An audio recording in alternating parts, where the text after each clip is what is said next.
committee to the bill that we are debating. So then what I need is guidance from the chair, whether now the bill that will be debated will be as amended or as enriched by Senator Muma, or is as tabled, moved by the majority leader, in which case then, are we doing that reading in second reading? Senator Cheragay, you read your standing order. I'm on a point of order. How can you be another point of order? So you mean you can rise on a point of order, on a point of clarification? People think. People think. Senator Mbua, stop engaging other members. Okay. Stop engaging them. What is your point of order, Senator Cheragay? Mr. Speaker, you know this house is a house of rules. Understanding order number 97. Senator Wambua had contributed to this matter. So even the standing orders ourselves should guide us. Why would he want to speak to the same matter? Mr. Speaker, the standing order. Mr. Speaker, speaking twice. Mr. Speaker, can you kindly listen to me? Understanding order 97. No senator shall speak more than once to a question except in the committee of the whole. Senator Wambua should have waited until we are in the committee of the whole, Mr. Speaker. He was seeking clarification. No, Mr. Speaker, it doesn't happen. It says you cannot in this standing order 97. Standing order number 1 to give him that opportunity. Also, I thought the House can benefit from whatever clarification. But you can introduce in the committee of the whole, Mr. Speaker. And also the chair is not here to gag members. No. That is not one of my duties. But why is it? Senator Roba, you know, let us hear what you have, because you are also today making some noise. Let us hear what you have in your mind. Thank you, Speaker. It is corresponding to what you have done this morning. Thank you, Speaker, for this opportunity to contribute. My personality is that I must speak up. It's not noise. Mr. Speaker, as I support this bill, Mr. Speaker, I would like to add my voice on particular matters, starting with the delimitation of electoral units, Mr. Speaker. You can see there that the Commission says, the bill says that the Commission shall discharge its mandate of the delimitation of boundaries. And it's talking about electoral units, Mr. Speaker. But if you go further and see what they are outlining, you will notice that, first of all, an electoral unit is either a ward, a constituency, or a county. All of these units are within devolution, Mr. Speaker. And yet, when you look at how they are outlining the responsibility and what is happening in that section, you will note that the same is limited to National Assembly, Mr. Speaker.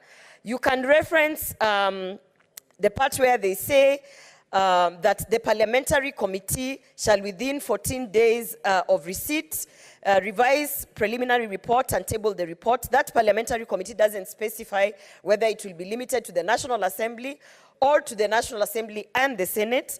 The next point, they say the National Assembly shall within 14 days of tabling the revised preliminary report. So again, they are referencing the National Assembly. On the next point, again, you will see that it's about the National Assembly. So even on the role of the delimitation of boundaries, which actually is a core function of devolution, because you have the wards there, you have the constituencies, and you have the counties, Mr. Speaker, Madam Speaker.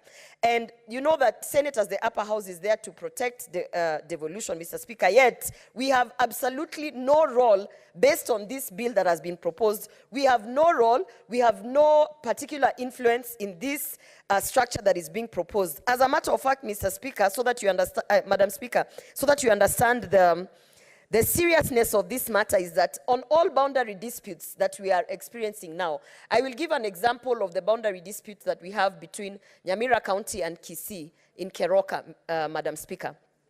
If we have no influence as the Senate to make sure that we are protecting devolution, you'll find that some of the decisions that will be taken here based on the numbers that we have in the National Assembly will mean that, for instance, Keroka can move suddenly to Nyamira from Kisii County, Mr. Speaker, Madam Speaker. And yet, at the end of the day, the Senate has got no role to play in this particular proposal that is being put here, Madam Speaker. So I would like that to be noted, because if this bill is passed as it is, the Senate then becomes redundant in matters of delimitation of boundaries, Madam Speaker.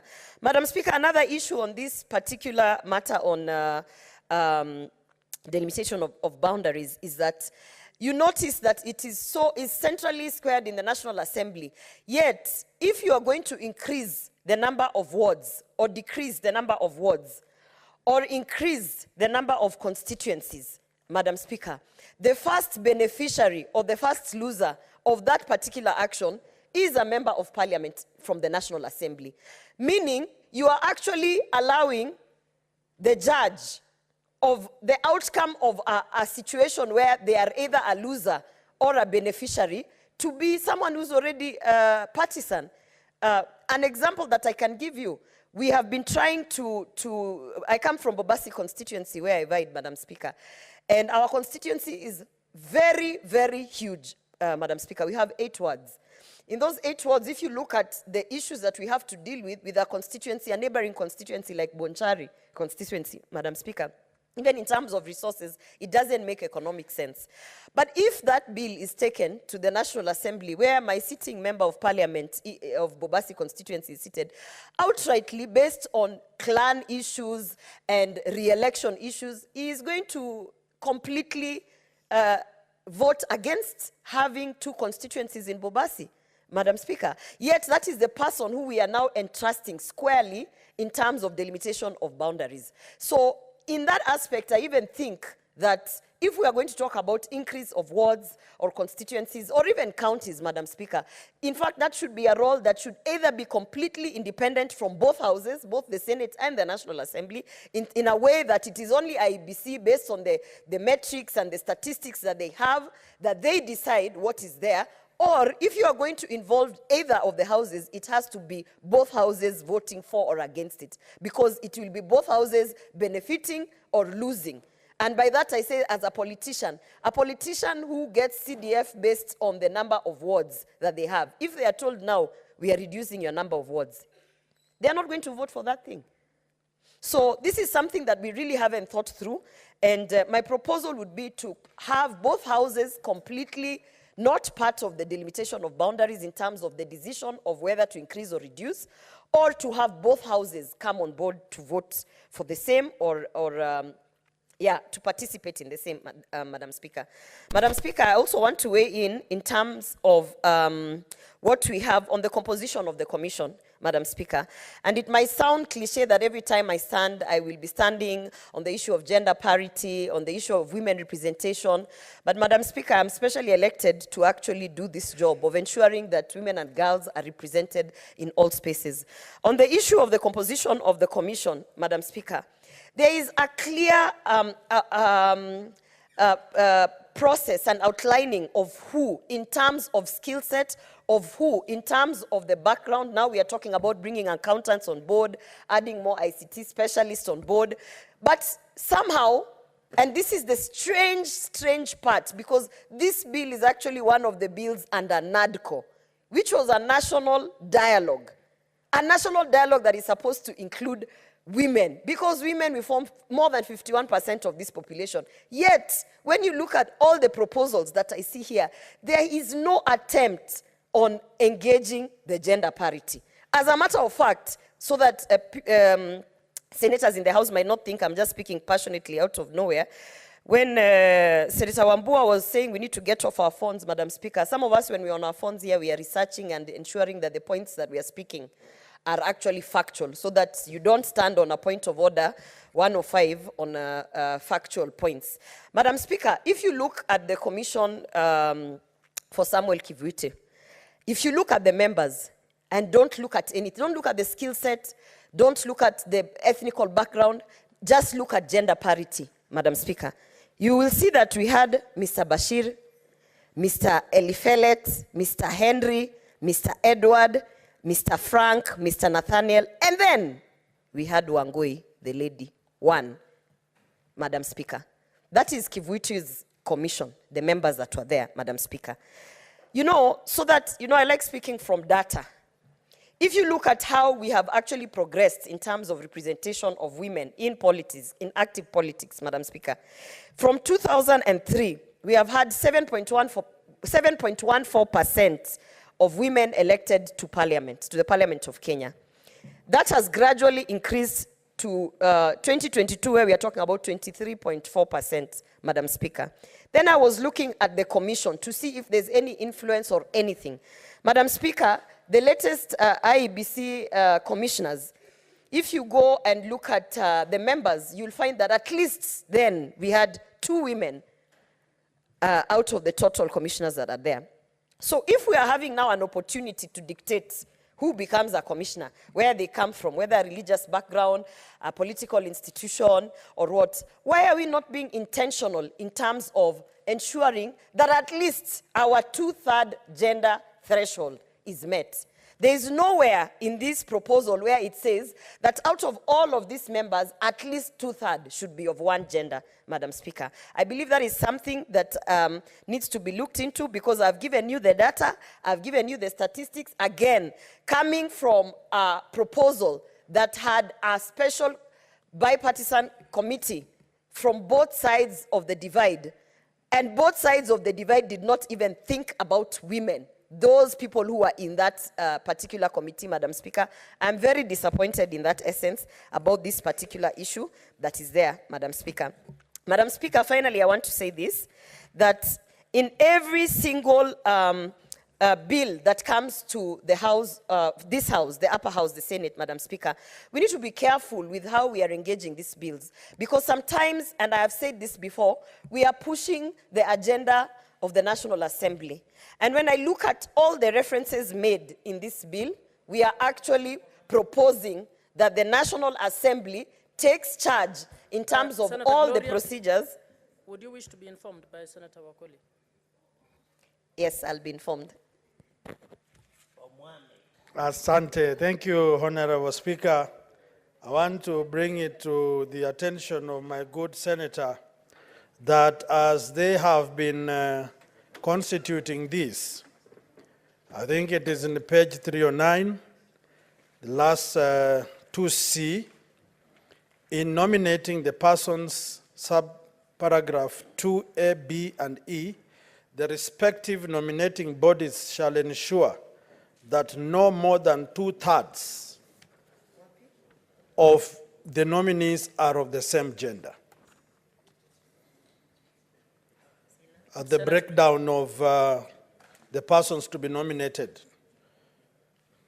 Yes, so I think you are in spirit and you are fighting a good cause. Thank you, Honorable Speaker. Thank you. Thank you, Senator, and that is why I agreed to be informed by you, because I know you always have proper information.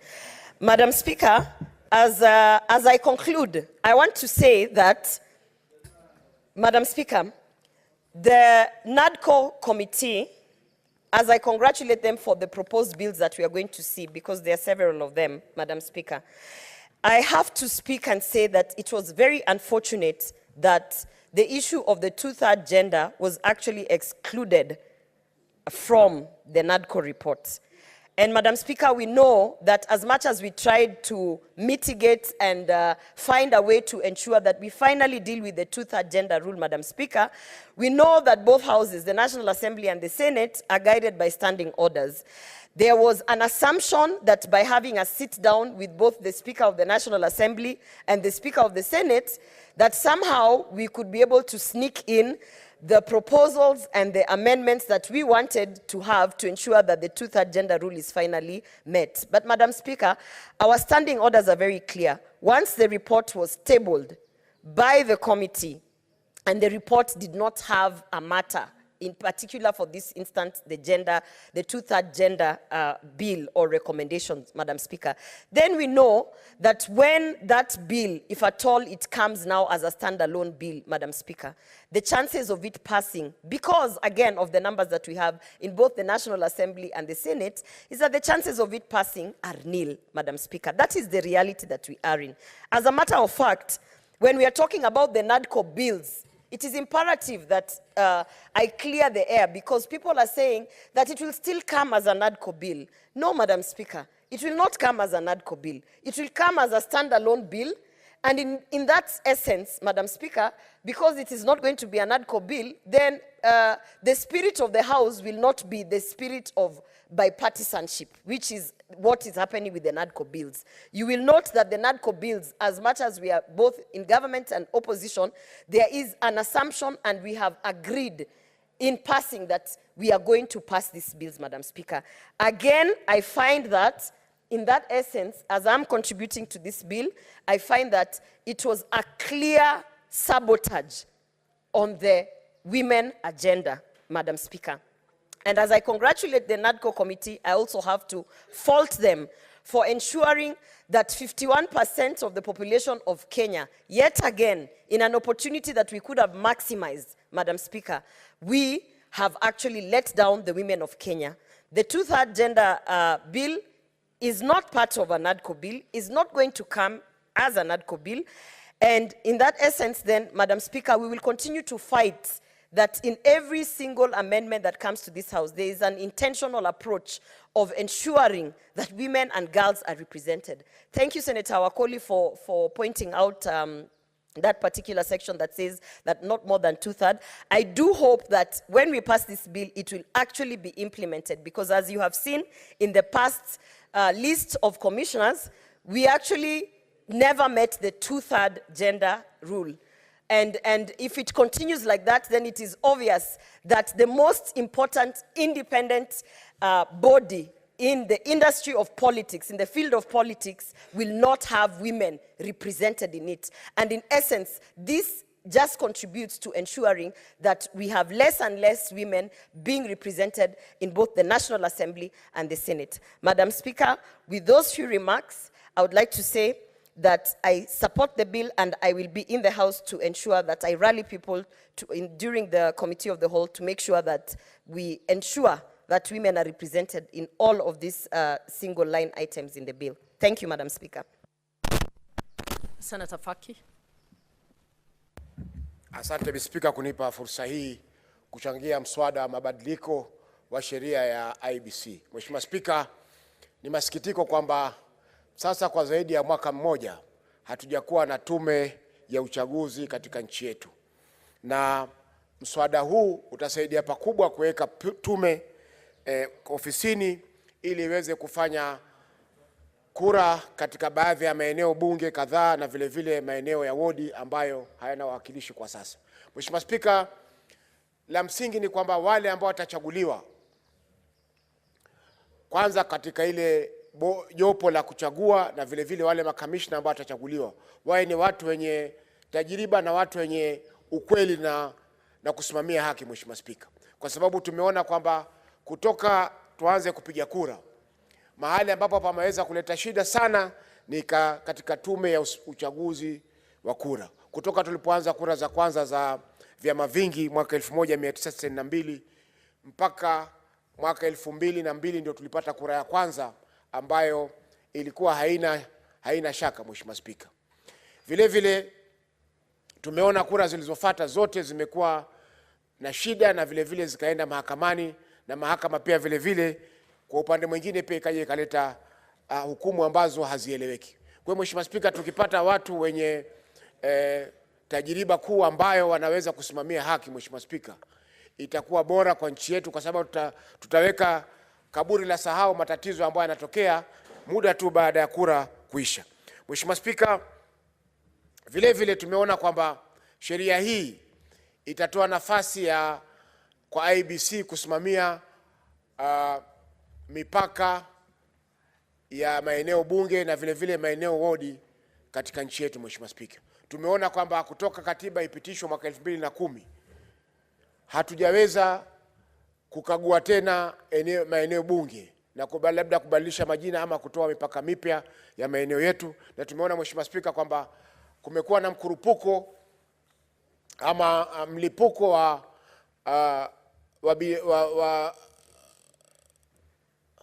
wingi wa watu katika maeneo yetu, Mheshimiwa Spika, ambapo tunapata kwamba maeneo mengine yana watu wengi kupita kiasi, eneo bunge likiwa na wapigaji kura zaidi ya 300,000 na maeneo bunge mengine anawapiga kura 20,000 au 30,000.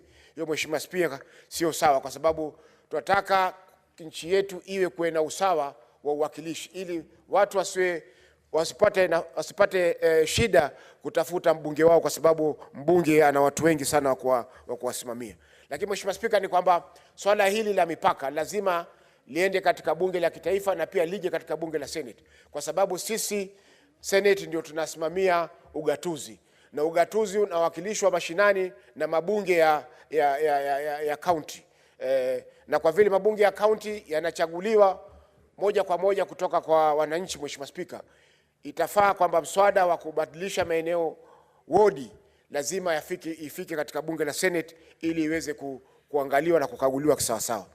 Mheshimiwa Spika, kwa kumalizia ni kwamba ni masikitiko kwamba tumeona bunge la kitaifa liliweza kuwatimua makamishna wa zamani 4 bila ya kufuata mwongozo wa kisawasawa. Mheshimiwa Spika, ilikuwa yule mwenye kushtaki hata ile bodi ambayo tume ambayo ilichaguliwa na rais, ilikuwa wao ndio wenye kushtaki, wao ndio wenye kuchunguza, na wao ndio waliotoa hukumu ya kuondoa watu wale, Mheshimiwa Spika. Kwa hivyo inafaa, Mheshimiwa Spika, kwa shughuli kwa siku za usoni, mswada wote wa kuondoa makamishna, kwa sababu makamishna wale ndio wanasimamia kura za wabunge, kura za magavana, kura za maseneta, lazima mswada ule pia uweze kufikishwa katika bunge la Senate ili tuwe na uamuzi kwa swala hilo. Asante Spika kwa kunipa fursa hii.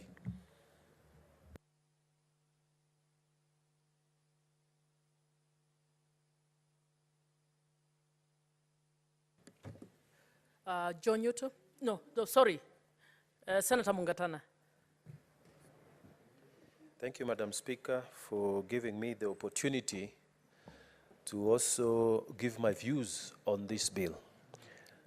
Madam Speaker, I will make only 3 points. The first one is on the selection panel.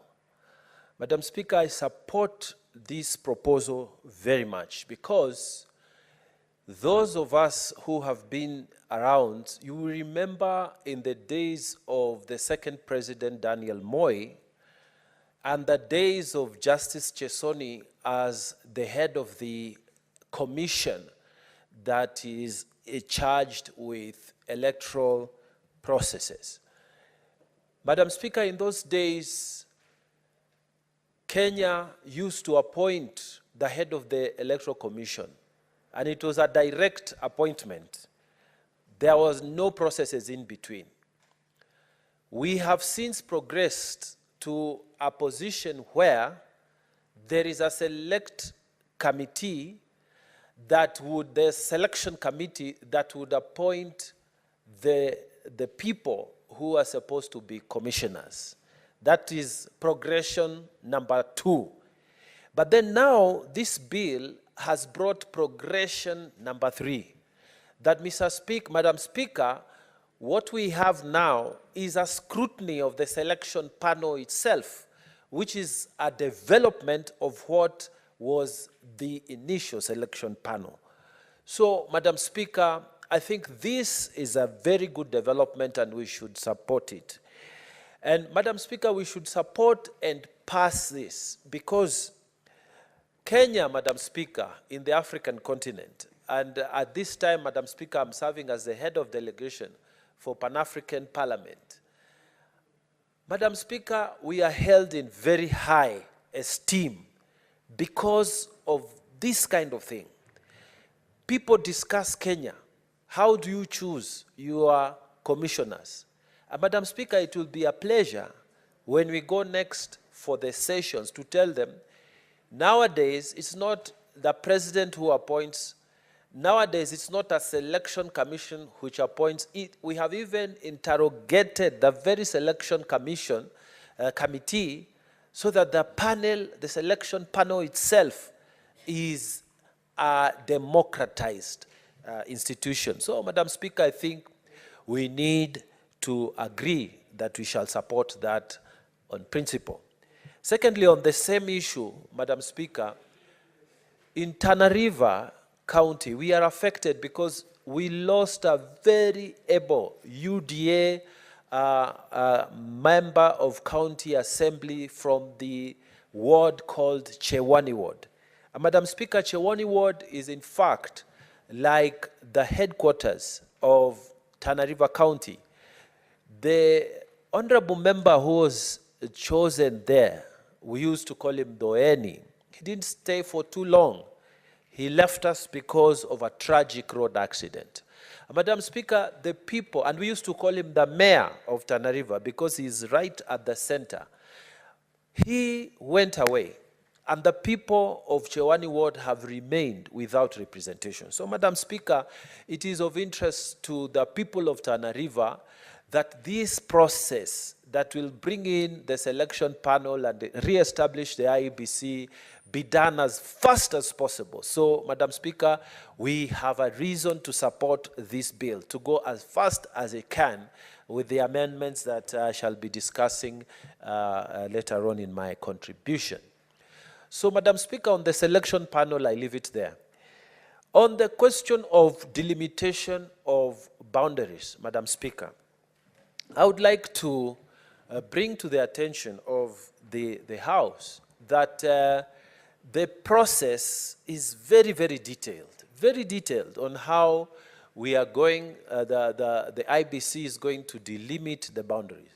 But Madam Speaker, I wanted, for purposes of debate, and those who are listening to us, to outline that the schedule that has been provided in this bill is talking about giving public sensitization and then giving a public hearing, those regulations within the third schedule. They make it such that everybody in Tana River would know that there is this process going on. Because, Madam Speaker, in the past, our county, and I'm sure many other counties, it is only the elite who used to participate, giving names, giving opinions in delimitation of boundaries, giving opinions in delimitation of wards. At that time, they used to be called councillor, they used to be called wards, but the members were called councillors. It was only the elite, and people really didn't quite engage. But I'm very glad that in this proposed bill, proposed clause, third schedule, that, Madam Speaker, the people are going to be involved. There will be public hearings. There will be notices. It's not the normal public participation that is said in general, because we have had abuse of what is public participation. Some people, like in the counties, and all of us are aware, people just select the same people to go and sit, and they say there was public participation. The same people are given allowance. The same people are moved from place to place, and then we are told public participation happened. But in this one, there is public hearings, Madam Speaker. It is very clearly delimited. They have gone ahead to explain what would be the concept of public participation under the third schedule. So that elaborate procedure is well taken care of within this bill, and I urge senators, we support this proposed system of delimiting boundaries. Madam Speaker, one of the regulations actually demands that the officers, and they mention them, like the director of survey, is demanded upon by this regulation to give cooperation to the IBC when they are carrying out this process. So that there is a demand that officers from government must give support to this process. So, Madam Speaker, we want to see how this will work out, because in Tana River County, Madam Speaker, places where the wards, our constituencies, where we are bordering with my kind neighbor, Honorable Enoch Wambua from Kitui, places where we voted, places where our people campaigned and voted for candidates for wards, candidate all the way to the president. Places that were in Tana River. Madam Speaker, because of recent disputes that we had, some of them going very bad, and the involvement of police, we have had schools that were actually in Tana River County being annexed by Kitui County. And yet there are polling stations, as we stand now, there are polling stations gazetted on the side of Tana River. So I would be very interested in seeing how we will resolve these issues, because we need to have a resolution. Whether the wards and the areas that are Tana River or our areas that we have delimited with the IBC are now going to be said under the Director of Survey that they're on the other side. So, Madam Speaker, I hope this process will be proper and transparent, and it will settle some of the disputes that we are having on the boundaries with some of our counties, our neighbors in these counties. So I want to laud the third schedule that is proposed in this bill, and I want to really thank the people who put in some thought around that area. The only thing, Madam Speaker, that was not spoken to on the question of delimitation is about the question of the protected constituencies.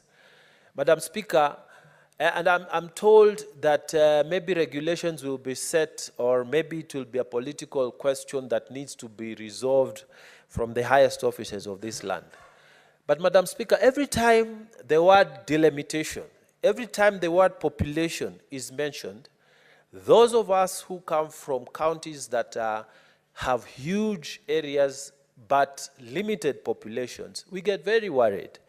Because as we are speaking now, Madam Speaker, if we go with what the constitutional thresholds have predetermined, in Tana River County, we stand to lose at least one constituency. And Madam Speaker, in fact, if we go strictly by what is supposed to happen, two constituencies are supposed to go so that they merge into one. And that is the constituency of Bura constituency and the Galole constituency. Garsen has the correct populations and all the other parameters. So, Madam Speaker, I would have thought that the NADCO report, on the basis of protecting minorities and on the basis of protecting sparsely populated areas, would have gone to propose constitutional amendments that would protect these areas, these constituencies. Why I say so, Madam Speaker, is because members of parliament who are coming from those areas that are currently protected are worried. Are these constituencies going to be there in the next election? Our people who are voters in those constituencies are worried. Are these constituencies going to be protected? So even as we are talking about the whole area of proper procedure in delimitation, we must also put in our minds the political question of how do we protect these areas that are constituencies that are protected currently, and what do we tell the people, because the people are worried. We have an answer now to the people of Tana River and elsewhere that the wards and the constituencies will be contested once the IBC selection panel is done and the commissioners are in place. We have an answer.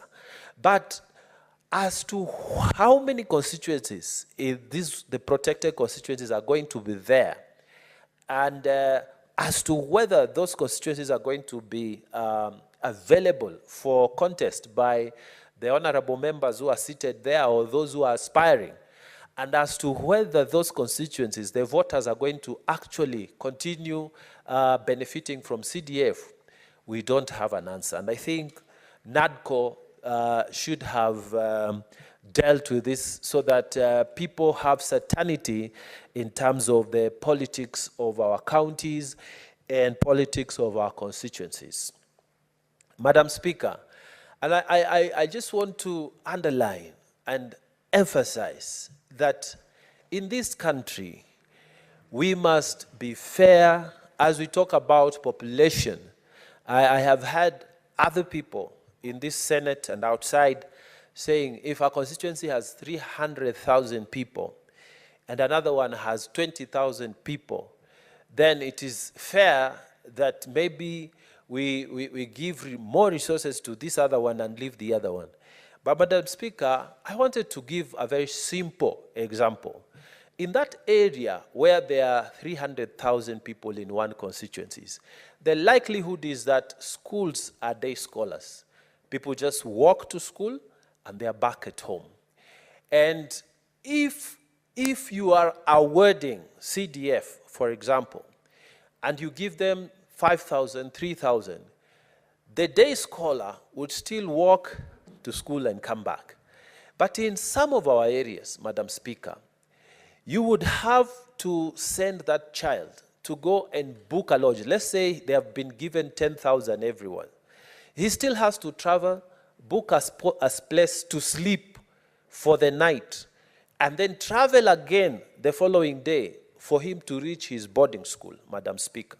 Schools are that far. And when the rains have come as they have right now, or the floods have come as they have right now, they will spend, if not the 3,000 like the person of 300,000 members, citizens, they would spend the 10,000 or the 9,000 because of the travel expenses and accommodation. So even that small example will tell you, you still need equal resources, if not more, for those areas. Why, Mr. Speaker, Madam Speaker? It's because we have somehow to pay for the sins of this country. And I argue this way because we committed a sin some times ago. Madam Speaker, any person who has read sessional paper number 10 of 1965, that Madam Speaker specifically said, the resources of this country, which we have collected from everybody, will be concentrated in high potential areas. Madam Speaker, it was so bad that in parts where we come from, people were saying, tunaenda Kenya, as we are going to Kenya. And it is because of how hard life was. We thank God for the devolution and the things it has done. We thank God for CDF and the things it has done. So in terms of reparation for these areas, I want to persuade honorable members here, even outside, that when we say, don't touch CDF, leave it like that, don't say it is unfair, because historically, we are doing reparation to some of these areas.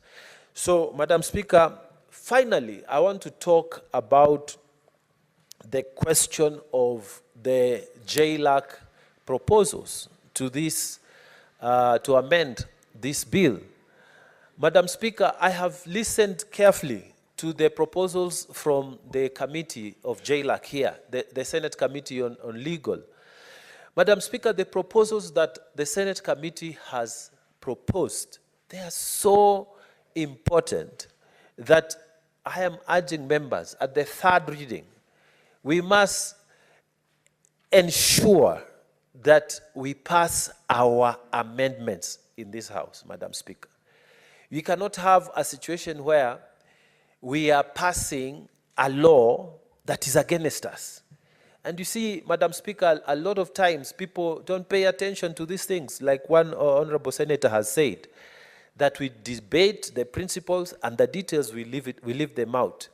I think what JLAC has proposed, we must make sure those amendments passed. They are passed at third reading, so that when we take them back to the National Assembly, and the National Assembly agrees with them, then it is good, because both houses must be represented in these processes. But if the National Assembly says no, we must stick our guns and we must go for mediation. We must not allow a situation where even things to do with boundary demarcation, we are being told that we are not, we are not part of that. It is the National Assembly. Why? We should not accept that. We should not pass any such laws. And I really want to commend the Justice and Legal Committee for the work they have done. Those proposals they have made, let us not leave even one of them to go without passing at the third reading. And Madam Speaker, I pray that a special announcement be made when that matter is coming, when this bill is coming for committee of the whole, so that we are all there and we make a shame of those people who, and we get to know the betrayers of the Senate, because some are seated with us and they are supporters of the National Assembly, because in the next election, some have even declared that they are going to run in the National Assembly. Some of us have been there. We don't want the National Assembly ever again. We are in a senior house and we must put our house in order. It is not a solution for you to support whatever National Assembly brings because you intend to run there in the next election. I think we must make a special arrangement so that at the committee of the whole, we support the amendments that JLAC has proposed, so that, Madam Speaker, we are able to keep the dignity of this House, especially on matters to do with delimitation of boundaries. Madam Speaker, as I sit and conclude, I wanted to say it is so very well to prepare a panel to appoint IEBC commissioners and everybody else. But Madam Speaker, there is a critical thing about the automation and the systems in the IEBC that we have not yet touched in this bill. Madam Speaker, when I inquired, why is it that nothing has been discussed about the electoral system, how we vote, how we transmit the results to the constituency, how the presidential results are being transmitted up to the bombers of Kenya at the national. Madam Speaker, I was told that there will be regulations by the IEBC. I pray, Madam Speaker, that this be done in good time. The problem with human beings, Madam Speaker, they are subject to manipulation. But systems, if left to work efficiently, they are less subject to manipulation as opposed to human beings. So we must, the way forward,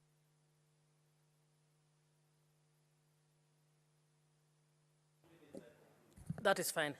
Just yes, one Madam minute. Thank you, Madam Speaker. I was just concluding and saying the way forward for our electoral system is for us to prepare foolproof, automated systems.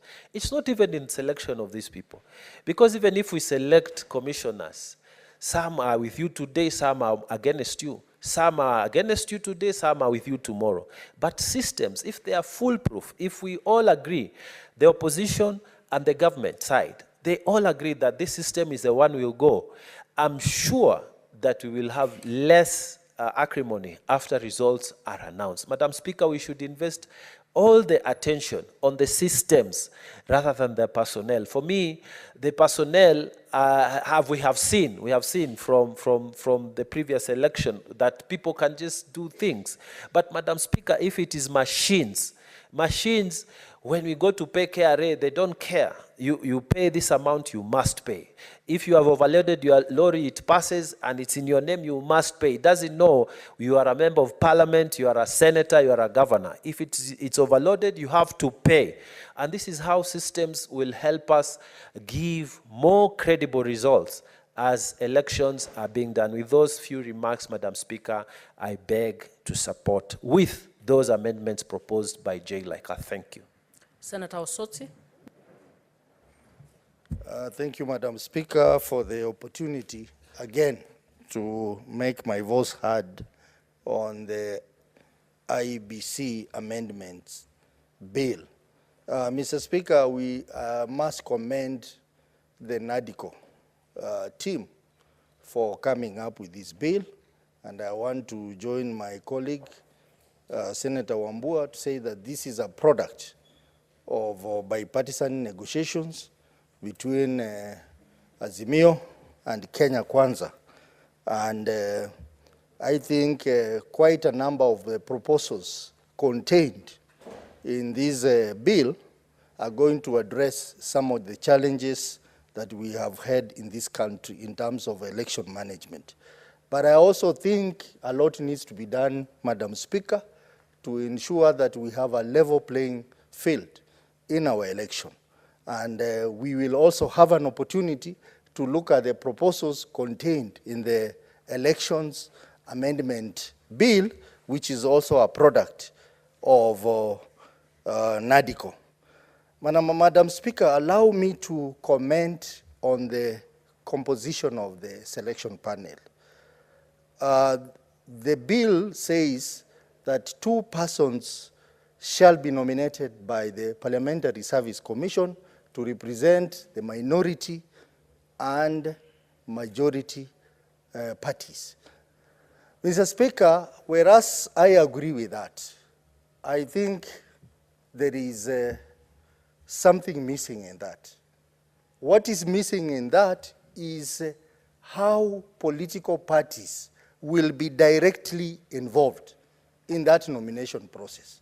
Because if you give that task purely to the Parliamentary Service Commission to determine for you the choice of the minority and the choice of the majority, you are likely not to get the right people that the parties want to be represented with. I want to give an example. The current panel, someone who was nominated to represent Azimio, who was not even known to Azimio leadership. So we want a scenario, and I will be proposing amendment on this, that we must have a preliminary process done by the majority political party and minority political party to submit, even if it means 3 names, to the Parliamentary Service Commission, and then the Parliamentary Service Commission will then choose 1 representative from a minority and 1 representative from majority, from among the names submitted by political parties. Because otherwise, Madam Speaker, we will not be doing justice to the political parties if we allow Parliamentary Service Commission, which we know is dominated by the side on the government side, to choose for us, the minority, our representation in this selection panel. Madam Speaker, the same applies to the PPLC. PPLC process must also have the input of the political parties, the majority political party and the minority political party. Madam Speaker, I have served in the PPLC, and PPLC is a club of briefcase parties. There are over 80 political parties. The main political parties in PPLC, that is ODM, UDA, and the other big parties, do not feel safe in PPLC. They are intimidated by these briefcase parties. Now you are giving them chance to determine for you 3 persons, 1 for the majority party, 1 for the minority party, and 1 for the other small parties. They will always give you a choice, which they feel is their best choice. Again, we need the involvement of the respective parties. We must have a preliminary process of choosing the names, which are then presented to them to decide. Otherwise, we will not be doing favor and justice to the majority and minority party. Madam Speaker, we want to agree. The main contestation in our election has been the use of technology. We saw that in 2017, and we saw that in 2022. But looking at the selection panel, I do not see how that aspect of use of technology is being captured. I would have wished that we had at least 1 expert on ICT matters sitting on this selection panel. Because we have also proposed that the chairperson of the commission must have ICT experience and knowledge, apart from accounting knowledge. Yes, accounting knowledge is captured by ISPAC, but IT, there is no one in that panel who is adequately experienced and knowledgeable on matters of ICT to help us get the right commissioner who will have ICT knowledge, which is very critical in the election management. Madam Speaker, the proposal to have Parliamentary Service Commission to cater for the budget of the selection, I don't know how that process, that decision was arrived at. Because, Madam Speaker, we are suffering in this House because of low budget. Our committees are not able to run effectively. Now, we put a budget towards NADCO, now we are putting another budget on this election committee. And yet we have no additional budget as Parliament. This is a process that will lead to commissioners being appointed for IEBC. The right institution that should have catered for the budget for this process should have been IEBC.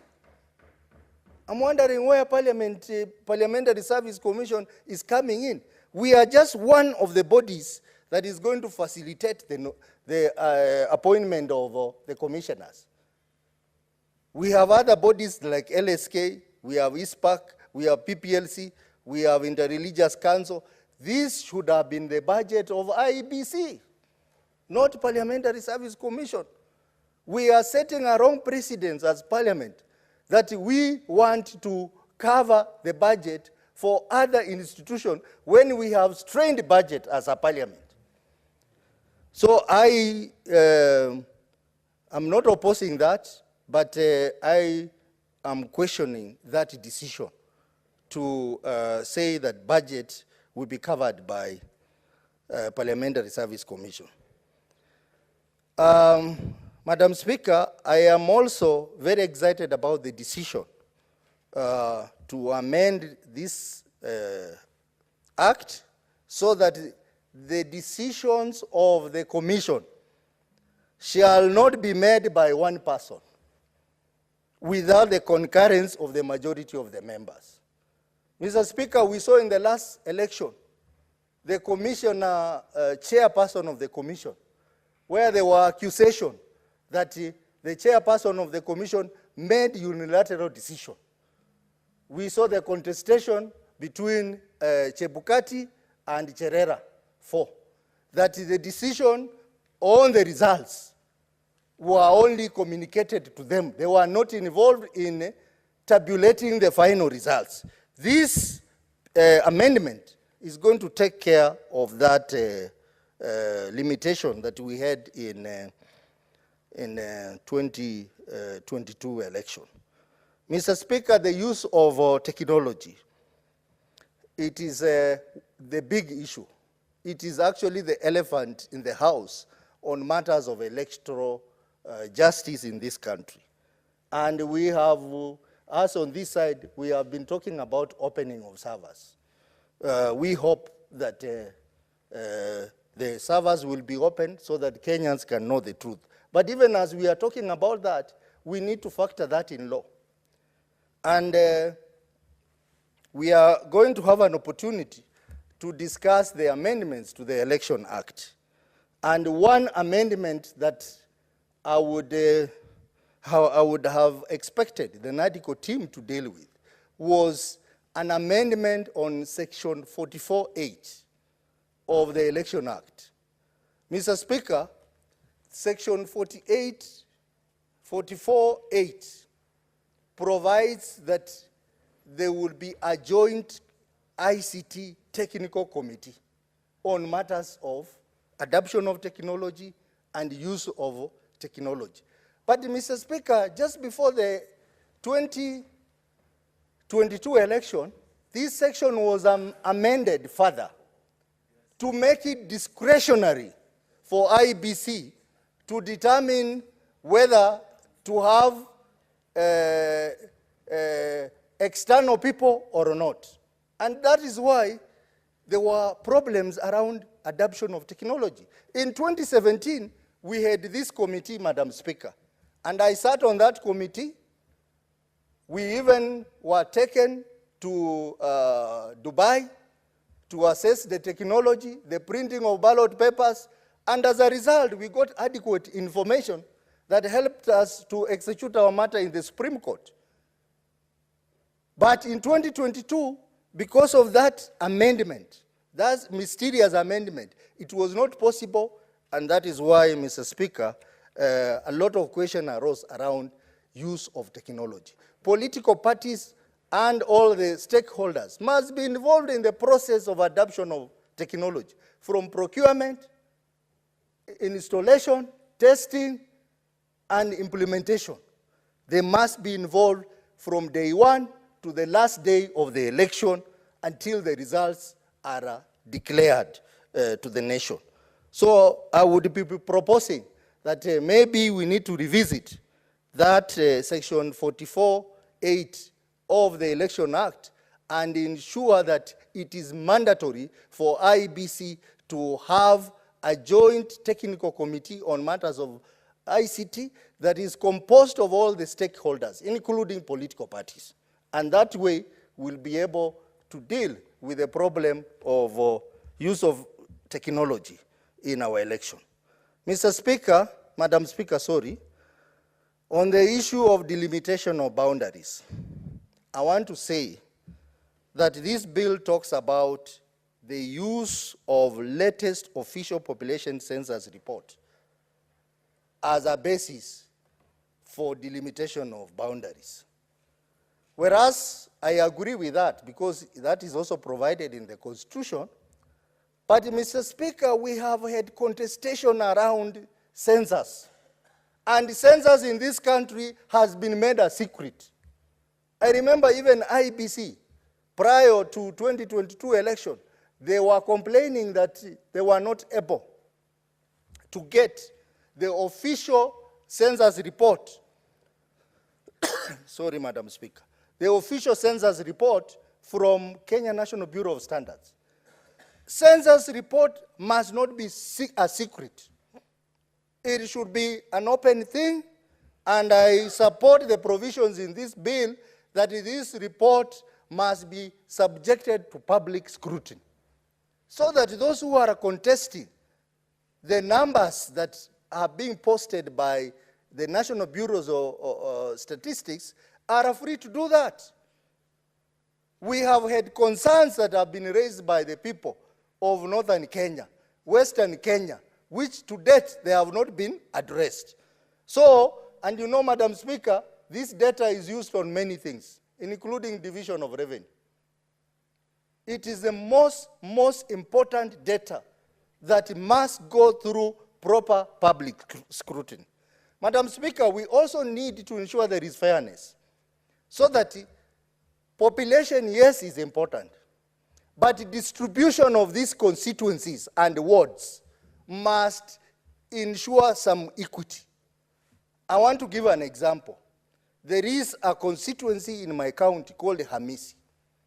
It is big, it is, has population, but when you apply this formula, they miss the target by around 5,000 people. Are we going to deny Vihiga County a new constituency on that basis and allocate all the constituencies in one area? I think there must be a system of saying that constituencies which are almost getting to the threshold in every county must enjoy at least one additional constituencies. And then the others are spread in the other areas. And that proposal was in the BBI, Madam Speaker.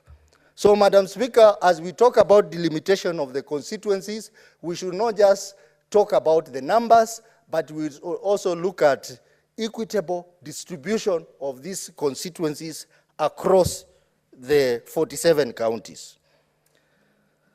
Madam Speaker, the Clause 7, which is amending Section 24 of IBC Act, I think we need to amend it, as you had suggested, to ensure that when we refer to parliamentary parties, we need to be very specific. We are referring to parliamentary parties in the Senate and National Assembly. When we make references to National Assembly, that the National Assembly will receive the delimitation report, they will discuss it, they will debate it, they will forward it to the IBC. Where do you leave Senate? This section 24B, clause 7, is unconstitutional because Senate cannot be left out of a serious matter of delimitation of constituencies. So I think that one, I don't know, Senator Omogeni was sitting in that NADICO. I don't know where he was. We respect him as a senior counsel in this country. But it is very unfortunate that a mistake of this high magnitude was made without our representation noticing that the National Assembly should not have unilateral powers on matters of delimitation of constituencies without the involvement of Senate as well. Madam Speaker, I think those are the few things I want to say about this bill, and also want to urge that the NADICO spirit must be adhered to.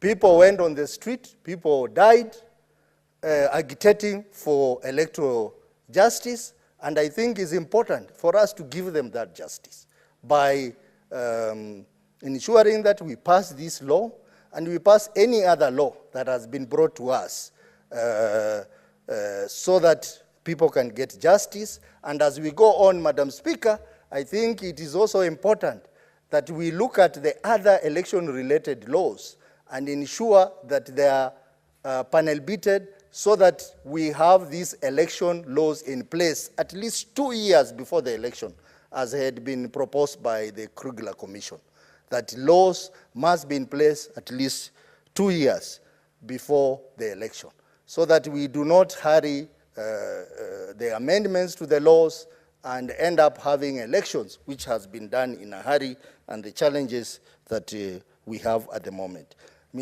Madam Speaker, with those few remarks, I want to support this bill with amendments.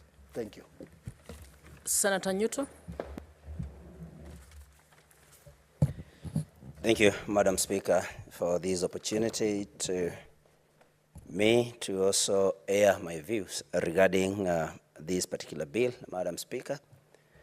And I want to say right from the onset that I support most of the recommendations, most of the amendments that are being made in this bill, Madam Speaker. Madam Speaker, we know that the selection of the commissioners to IEBC has been an issue that has always caused us problems, because then this has a direct bearing on the fairness of an election, Madam Speaker. And that the amendments made, Madam Speaker, on the membership of the selection panel of IEBC commissioners, of course, is going to involve both the majority and minority parties, Madam Speaker, is something that should be encouraged by all of us. Because, Madam Speaker, we all live in this country, whether we are on the minority side or the majority side. And every time that we have a dispute regarding the fairness or otherwise of an election, Madam Speaker, then of course our economy suffers, and our people's businesses and their way of lives, their normal lives, Madam Speaker, are disrupted. And so the fact that both the majority and minority will be considered in picking the members of this particular panel, Madam Speaker, is something that makes me feel that this bill is a progressive bill, Madam Speaker. Madam Speaker, the fairness of a selection panel would not be guaranteed or would not be appreciated by Kenyans if those members were going to be picked only by parliamentary parties or politicians, Madam Speaker. And the fact that some professional bodies like the Certified Public Accountant of Kenya, that is ISPAC, Institute of Certified Public Accountants of Kenya, that is ISPAC, will also produce a member to this particular panel, Madam Speaker, of course, is something that is progressive, because then we expect that such professional bodies will not be politically inclined, Madam Speaker. LSK will also produce a member to this panel, which is also a good thing. Madam Speaker, Kenya is, I do not want to say it's a notoriously religious community, but Madam Speaker, the people of Kenya are religious. That we are also going to have a member from the Interreligious Council of Kenya, Madam Speaker, will add to the trust that Kenyans will have in this selection panel. And I think that is very progressive, and that makes me feel that this is a bill that should be supported, Madam Speaker. Madam Speaker, we have been having sometimes commissions, committees, panels that are picked to do a particular job, but then they overstay, they overstay, and of course, then end up squandering huge amounts of money from the public coffers, Madam Speaker. That we have been provided that there is an amendment that this election panel will be dissolved 3 months after it has been selected, Madam Speaker, or picked, is something that is encouraging, so that they will come, do their job. After 3 months, they go home, and then we will have savings on the expenditure that we would have incurred from the public coffers, Madam Speaker. So I'm excited by the fact that this panel will be dissolved within 3 months, and only the mandate can only be extended as per provided in the amendment upon careful considerations by Parliament, Madam Speaker. And I think that is something that is very encouraging to me. Madam Speaker, about the delimitation of constituency and ward boundaries is something that took a lot of my time when I was looking at this particular bill and the amendments that have been proposed.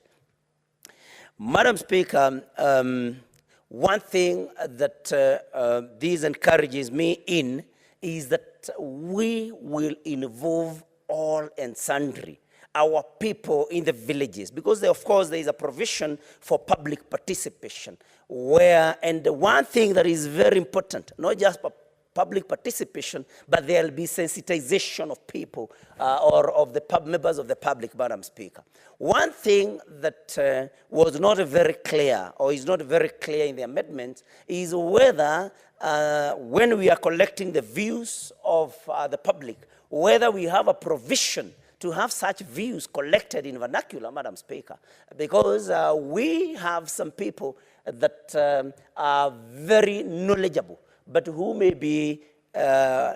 not be very good in the two languages that is Kiswahili and English, Madam Speaker. So I would have loved to see a recommendation or an amendment or a suggestion that these views can also be collected in vernacular, and that a provision is made for a good interpreter in order for the views of all and sundry, Madam Speaker, to be captured.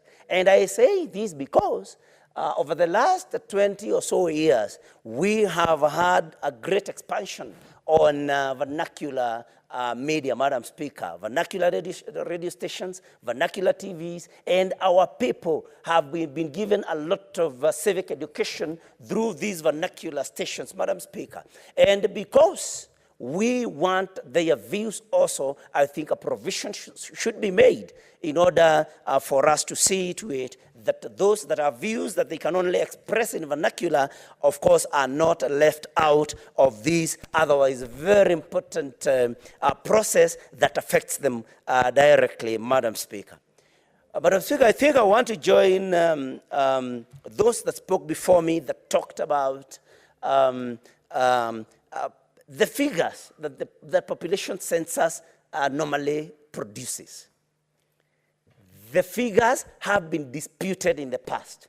So I think there should be a better process of doing or carrying out a population census, Madam Speaker. And by this, I think I would propose that even as the officers carrying out the census, visit homes and places of work to collect data on population and counting of people, in quotes, Madam Speaker, that they would then also refer to the data with the Civil Registration Bureau, Madam Speaker, so that we are not told of numbers that are non-existent in some places, that every other information, every other piece of information that they collect then is compared and contrasted against what we have at the Bureau or at the Civil Registration Agency, Madam Speaker, so that we can get the exact numbers of people that we have in our region.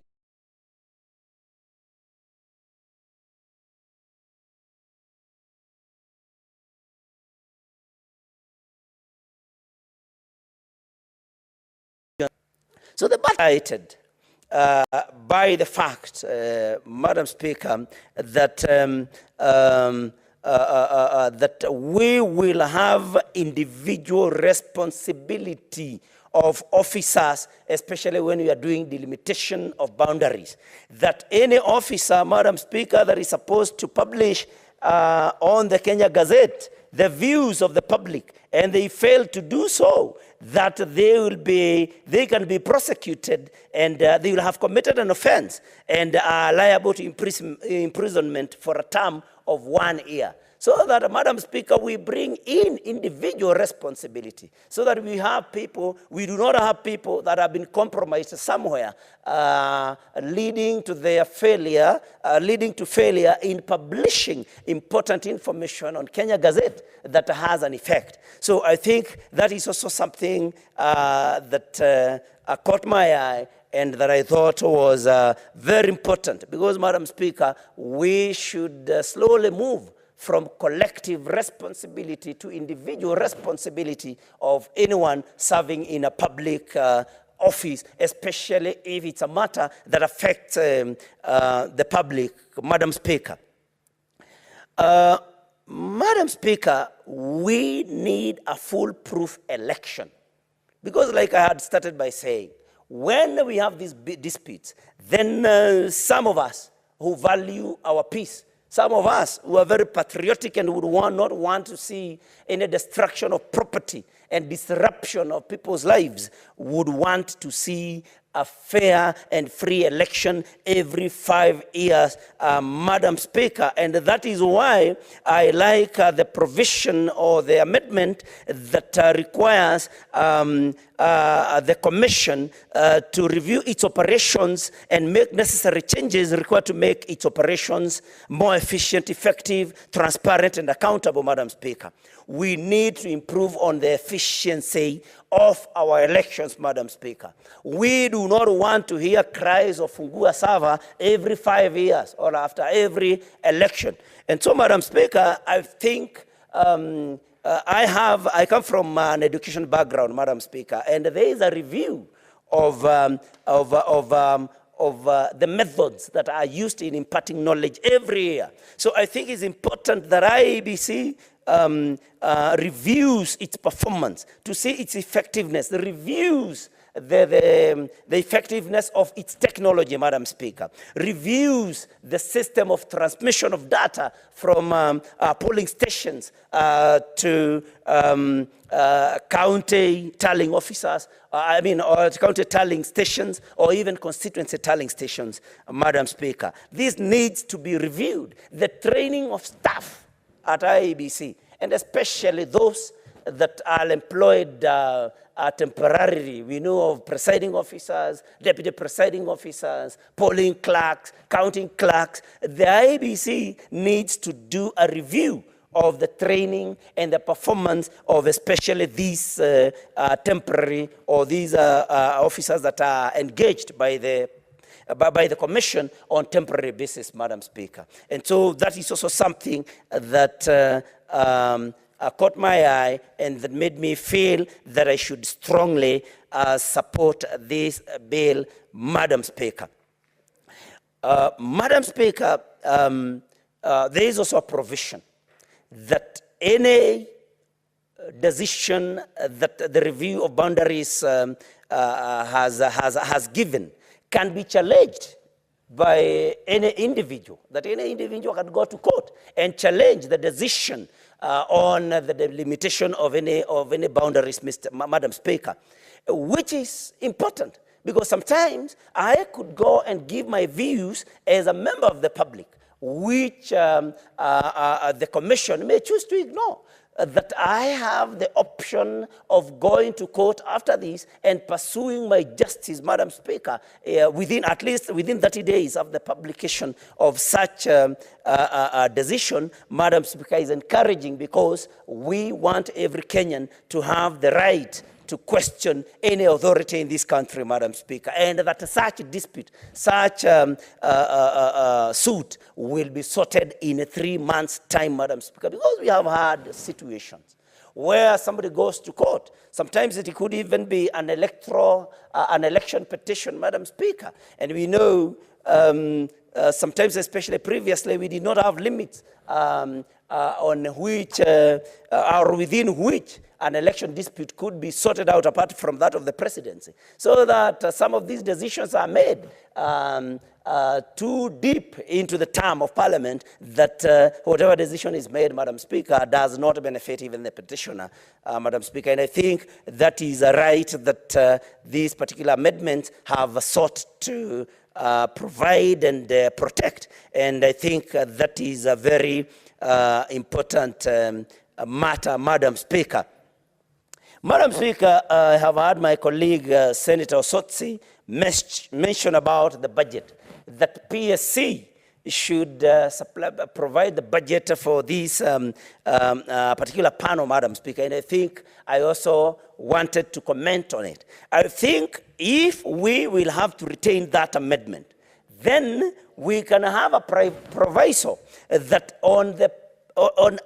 during the particular fiscal year or financial year, when we have this kind of review, that then there is an extra budget given or a provision is made that PSC will have an extra expenditure, and therefore we put it in law that during such an year, then we will have an extra allocation to Parliamentary Service Commission. Otherwise, like my colleague Senator Ososi said, it would be very unfair to have the same allocation but be given a different or an extra expenditure, Madam Speaker. That would be unfair because, of course, we know that we are suffering budgetary constraints at PSC, Madam Speaker. And Madam Speaker, we want a very progressive society. We want people to be satisfied with the election that we make with the delimitation of boundaries, Madam Speaker, the names and the extent. And we will be looking forward to such a time that we can be able to review boundaries of counties, Madam Speaker, and even, if possible, then even create more counties. And Senator Karungo Dangwa is here.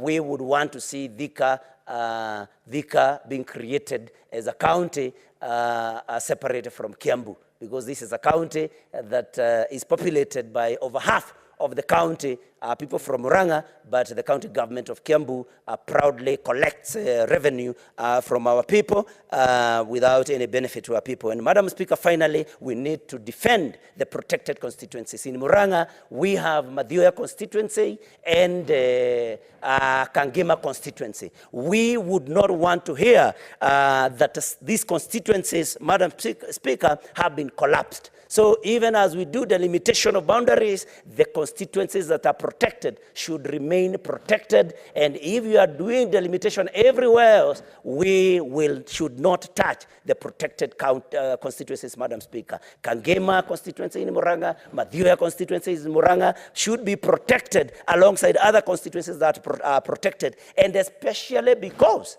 CDF is allocated based on the number of constituencies. So as Muranga, we would not want to hear of a situation where we lose CDF from one constituency because there has been a collapse of 2 or more constituencies, Madam Speaker. And with that, I submit and I support the bill. Thank you, Madam Speaker.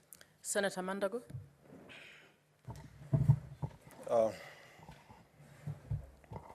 Thank you very much, Honorable Speaker, for the opportunity to contribute to this bill. Honorable Speaker, from the onset, I want to say I support the proposals for the amendments of this bill, Honorable Speaker, but with a number of concerns, Honorable Speaker. Honorable Speaker, this bill first sets to correct or to remedy the current situation we are in as a country, where a number of constituencies, a number of wards in our country, Honorable Speaker, have been without representation for more than a year because of the absence of the electoral body. Honorable Speaker, the amendments that have been brought and discussed under NATCOM, Honorable Speaker, are good, but we have areas of concern, Madam Speaker. Madam Speaker, I've read through this bill, and my first concern, Honorable Speaker, is the role of the Senate as a parliament. Honorable Speaker, when you come through this bill in all the sections, reference have only been made to National Assembly. Honorable Speaker, the Senate is there to represent counties. This delimitation of boundaries is going to happen in counties. And therefore, when the proposals are being made by the electoral body and being submitted to National Assembly, Honorable Speaker, the role of the Senate must be defined so that Parliament in this bill would then mean the Senate and National Assembly. Honorable Speaker, the provision under Part 2 of delimitation of units, Honorable Speaker, the electoral body has been mandated to review of the names and boundaries of constituencies, review the number of names and boundaries. Honorable Speaker, this section, subsection 2, is a section that, Honorable Speaker, in the regulation must be clearly defined. And this, my curiosity has been aroused by the recent statements from the National Cohesion Commission, listing a number of counties that they intend to propose the changes of names, Honorable Speaker. Honorable Speaker, names have meaning, and there are reasons as to why those names exist. I think it is only in Africa where we've been made to believe that your names are the cause of the problem. It's only in Africa, Honorable Speaker, that has been told you should rewrite your history, forgive and forget, just the way some Western countries have wanted us to forgive and forget the atrocities committed by the colonialists, Honorable Speaker. Honorable Speaker, I'm just wondering loudly, if we change the name of a county, what happens to the name of a constituency? What happens to the name of a ward? What happens with the name of a location? What happens to the name of a sub-location? What happens to the name of a village, Honorable Speaker? I think, Honorable Speaker, names of locations or counties or sub-counties have never made Kenyans to fight. People don't fight in West Pokot because it is called West Pokot. Honorable Speaker, this naming of boundaries, naming of counties and constituencies is a matter that needs to be looked into deeply, Madam Speaker. Madam Speaker, the period that has been provided under Section 7, that the National Assembly shall within 14 days of the tabling of the revised preliminary report consider the report and forward recommendation of the Commission, failure to which, Honorable Speaker, the report will be deemed accepted. Honorable Speaker, we know how Parliament operates. That period is too short to allow for conversations along the report that has been submitted. Because, Honorable Speaker, the issue of delimitation of boundaries is a very emotive issue. It's an issue that accompanies sharing of resources. It's an issue that determines how a region or an area will be administered. There is need to provide sufficient time for Parliament to have a conversation so that the report can be adopted.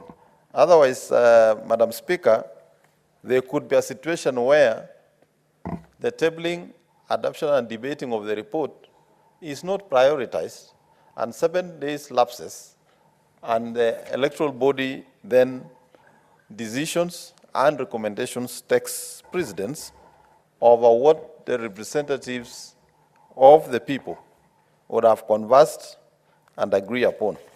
Madam Speaker, the issue of composition that has been provided, Madam Speaker, I have issues. One of Section C, Law Society of Kenya has been given the opportunity to nominate. ISPAC has been given the opportunity to nominate Interreligious Council. Madam Speaker, there has been a growing trend in this country that the only professional bodies that seem to be getting representation in almost all the independent commissions, in almost all other agencies where we need representation other than what Parliament has determined, that we only have representation from the Law Society of Kenya and ISPAC, Madam Speaker. Madam Speaker, if we are talking about electoral management in this country, the only other cadre of public servants who have managed elections are the teachers, Madam Speaker.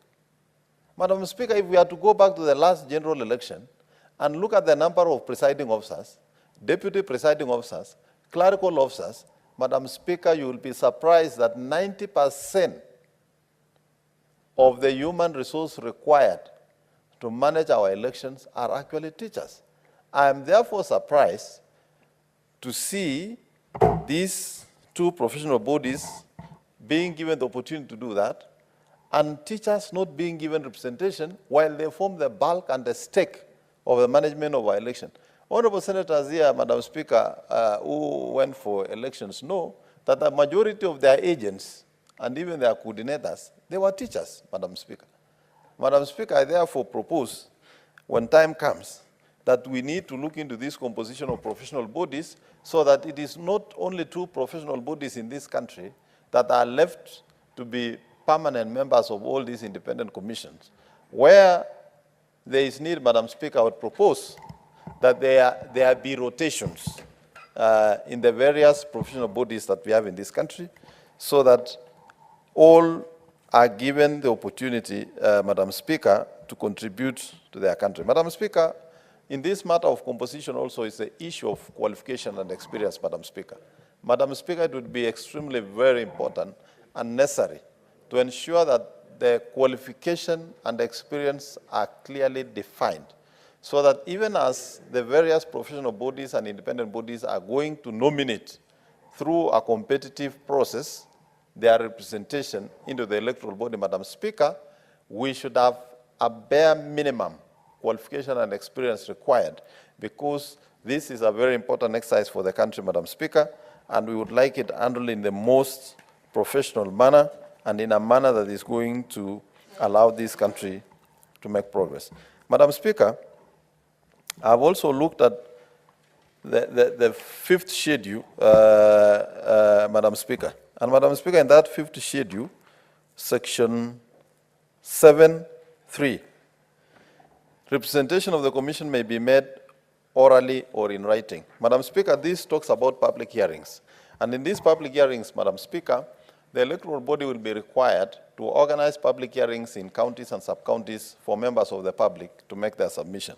In section 3 of that, Madam Speaker, the representation to the Commission may be made orally or in writing. Madam Speaker, I propose that even where submissions have been made in writing, Madam Speaker, the electoral body must read out that memorandum during that public hearing so that all sundry and present, all concerned stakeholders in that county or sub-county or constituency or ward, Madam Speaker, would know what has been submitted by the various stakeholders. Madam Speaker, there has been a tendency of some organizations or some mischievous individuals to sneak in proposals in writing which might be considered without the general input of the rest of the public, Madam Speaker. Madam Speaker, I propose that all submissions, whether written, must be read out loudly in a language that is understood by a majority of the citizens in that electoral area, Madam Speaker. This will give opportunity to the citizens to know the various submissions that have been made, and once the commission retreats to make a decision, then members of public will know it is based on actually what was submitted by the various stakeholders, and the various considerations have been given, Madam Speaker. Madam Speaker, on Section 9 of that schedule, it speaks about dissemination of maps, Madam Speaker. And Madam Speaker, it says the Commission shall prepare and publish maps in its website. Madam Speaker, publishing the maps in the website is good because it's cost-effective, easily accessible by those with capacity in terms of technology and access to internet, Madam Speaker. But, Madam Speaker, this limits the rest of the public who are not accessible to internet, and we all know, Madam Speaker, that not all parts of this country have access to internet. Although we want to thank the national government, Madam Speaker, because there is a robust program to roll out the digital superhighway in this country. But, Madam Speaker, because of redundancy measures, and we know sometimes technology can fail us, it is completely necessary that the Electoral Commission then publishes the maps and makes them available, either to the county or to the constituency or to the wards that are being delimited, Madam Speaker. Madam Speaker, this will give the public the opportunity to scrutinize the maps, because boundaries, Madam Speaker, have also been a contributor of wrangles and disagreements, and sometimes causing even fights, Madam Speaker. Madam Speaker, we as a country and as a continent, we know what the colonial boundaries have done to us, Madam Speaker. Madam Speaker, today we have a problem between communities that have been divided between two nationalities, Madam Speaker. Madam Speaker, today we have the Maasai people of Kenya and we have the Maasai people of Tanzania.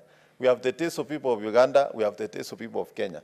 We have the Pokot of Kenya, we have the Pokot of Uganda, Madam Speaker. And Madam Speaker, you've seen how sometimes when movement of livestock for just purposes of grazing, which was a normal occurrence for us Africans to move around with our livestock and graze, has created a lot of security concerns and issues, leaving us with devastated relationship between countries and communities, Madam Speaker. And Madam Speaker, therefore, when these maps are availed to the community, there is opportunity to review and agree in a manner that is going to foster the relationship and inter-community relations within that jurisdiction, Madam Speaker. Madam Speaker, this will create acceptance and make the work of the Commission easy, even as they conclude their report, Madam Speaker. Madam Speaker, the other provision for access is that it will be available in Parliament. Madam Speaker, Parliament is a restricted area. It is extremely difficult for citizens to access Parliament. Even our own offices in Bunge Towers, Madam Speaker, you realize that the number of security officers might be twice the members of Parliament, Madam Speaker, who have offices in Bunge Towers. And Madam Speaker, if you walk around Bunge Towers, you might misconstrue it to be a unit within our security organs, Madam Speaker, by virtue of the number of security officers. Therefore, if this bill then says that the maps will be available in Parliament, Madam Speaker, in short, we shall be saying Kenyan citizens who want to access these maps would not have the opportunity to. And I therefore propose, Madam Speaker, that the maps be availed to the counties, to the constituencies, to the wards whose boundaries are being delineated, so that citizens can access. And Madam Speaker, there are various organs of government that can be used to avail this to the public to the lowest unit. Madam Speaker, the National Government Administration is one such state organ that can quickly disseminate information to the lowest level, Madam Speaker, including the village, coordinated by a village elder, Madam Speaker. And Madam Speaker, access to information to Kenyans is a provision in our constitution that Kenyans should not be denied because we are doing boundary reviews, Madam Speaker. Madam Speaker, this bill is definitely long overdue, and as a country, it is regrettable that we had to be in such a state. And we hope that since this is a product of both the majority party and the minority parties in Parliament, Madam Speaker, this will put an end to quarrels through the election and electoral processes and post-election quarrels, so that the country cannot be permanently being set on electoral mood, but enable the country to immediately after elections to be able to move into nation building, Madam Speaker. Madam Speaker, I support with the amendments that we shall seek to propose at the Committee of the Whole. Thank you, Madam Speaker. Senator Onyonka.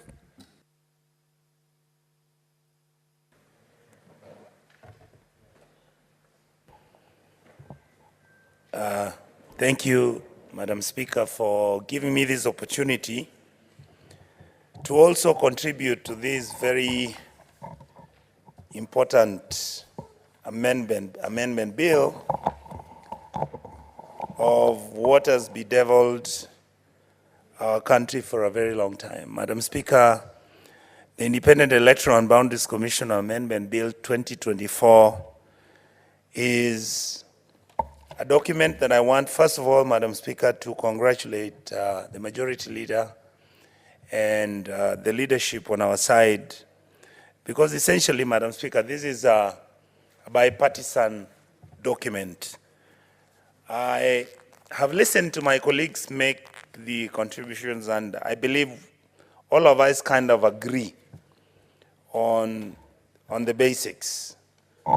The small differences and variations will most probably come in when we are having the sitting of the full House. I would like, Madam Speaker, to then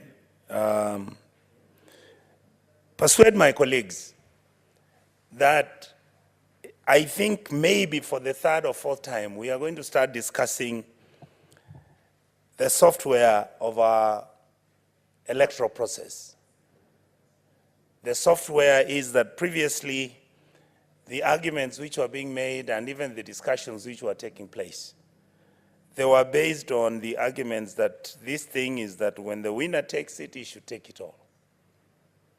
And Madam Speaker, I've always said how I wish that our Kenyan brothers and sisters in the ruling class would understand that sometimes politics is never the winner takes it all. It's about sharing.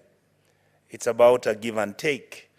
It's about maintaining and sustaining a country that has come from adversity and a country that is going to move on to its great potential. NADCO is a good document. It deals with delimitation of boundaries. It deals with the commissioners who are going to be managing this commission, the chair and the members who exist. It deals with how these people are going to be selected and the structure.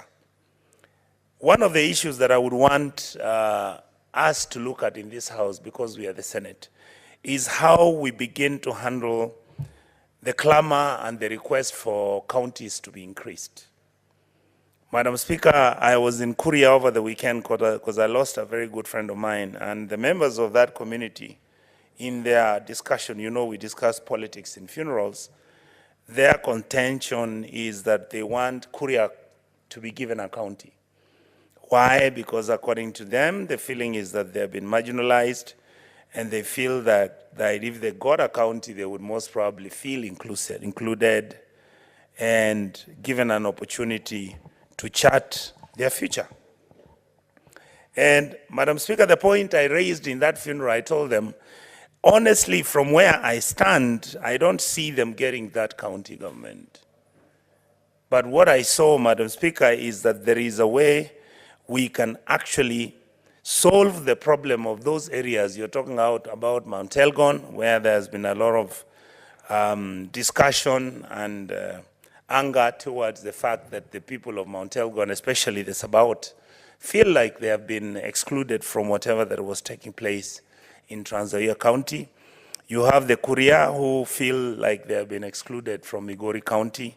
You have the people from there's an area in the Central Rift who also feel that with time and with their history, they needed to create their own constituencies.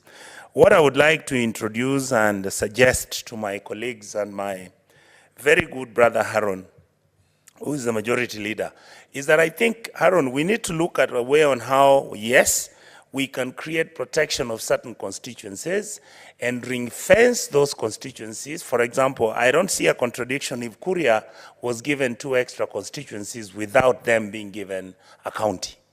I believe that because the concept of national government releasing funds to constituencies, and in this case, those constituencies would, if it's in Kuria, then now they have 2. If you increased 2, there would be 4. And that automatically means that Kuria, as a community, the 4 counties of Kuria would actually be getting 1 billion shillings.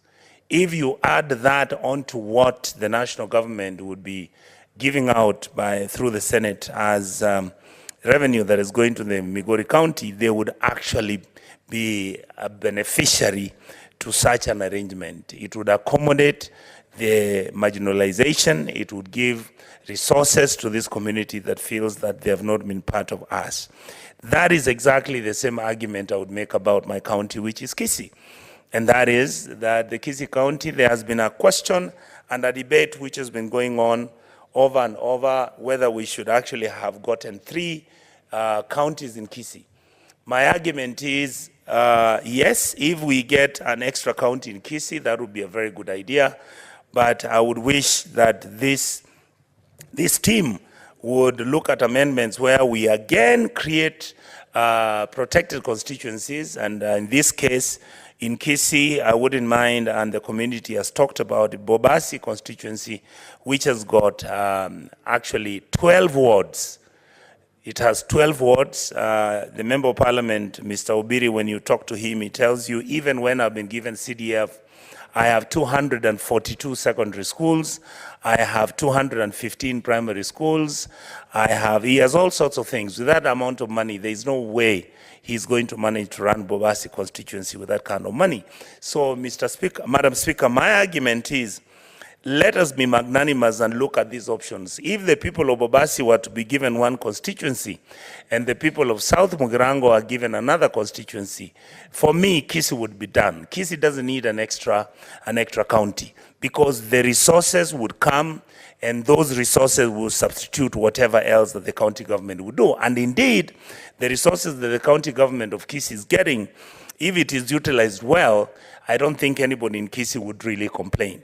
The other issue, Madam Speaker, that is very critical and that I have felt that we needed to look at the structure of IEBC, not in terms of how it's going to be designed and the members who are going to be the commissioners, but in terms of we as the Senate, our responsibility is devolution.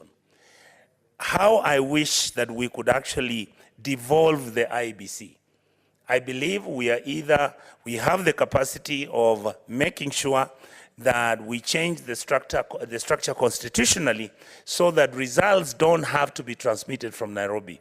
If you have IEBC being localized in Kisii County and you have an IEBC county commissioner who runs those elections and in fact makes announcements on the elections, on the ones for the presidency, makes announcements on the ones from the members of parliament, of the Senate, makes announcements for the women rep and the members of the county assembly. I don't see any contradiction on that at all.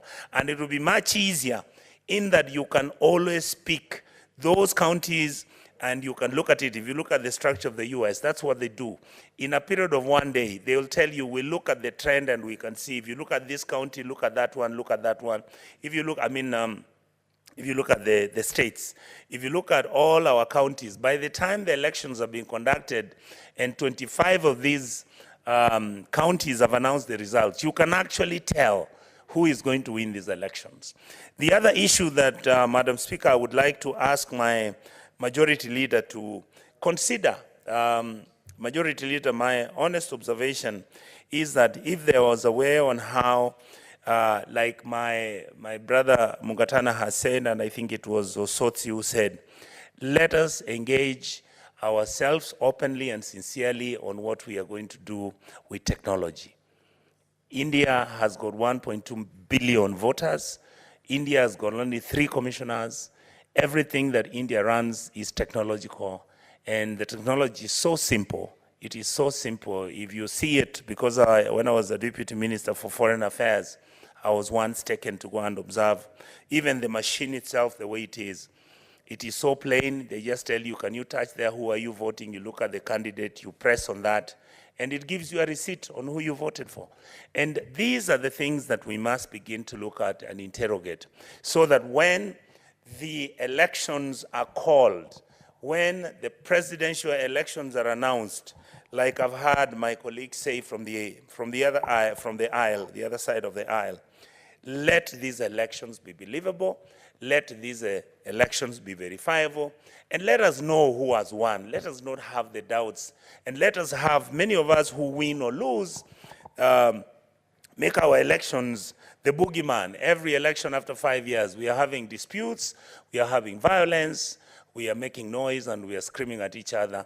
The truth is that this country deserves better. This country can actually succeed in making sure that its elections are believable, verifiable, and they are an election that Kenyans can believe in. I do believe, Madam Speaker, that if what is here, with a few of the amendments here and there, I believe that our country should be able to conduct its elections as a model country. Madam Speaker, my experience has been, and I've been around here for quite a bit, my experience has been, and I had one of my brother, Danson Mugatana, because of experience, talking about how when he's down at the Pan-African Parliament, the comments people give about Kenya. The truth is, yes, we have a good name. Yes, people respect us internationally because we've done well as a country. The only blemish we have constantly had, and if you look at it, is that every 5 years we are having disputes about our elections. If we fix that, I believe that we should be able to fix our elections. And that, Madam Speaker, makes me believe that even the issue of why is it that the presidency in this country, every 5 years there's a disagreement between the president and his deputy and all these other individuals. I think we need to reduce our disagreements, which are political, which are not based on any ideology other than the fact that we are fighting over whatever little that our country is able to give us, and then it disrupts the economic programs. How I wish that members of the KK Alliance, as we speak right now, would be disagreeing on policy, would be disagreeing on ideology, would be disagreeing on environmental issues, would be disagreeing on industrial development and growth. How I wish would be disagreeing on whether our education is on the right basis, whether it is CBC, 844, or the British system that we had before. These are the things we should be disagreeing about, and not whether somebody should be traveling to certain areas where we come from, so that then we can show them how we are protected and secured by our tribes and communities for whatever reason.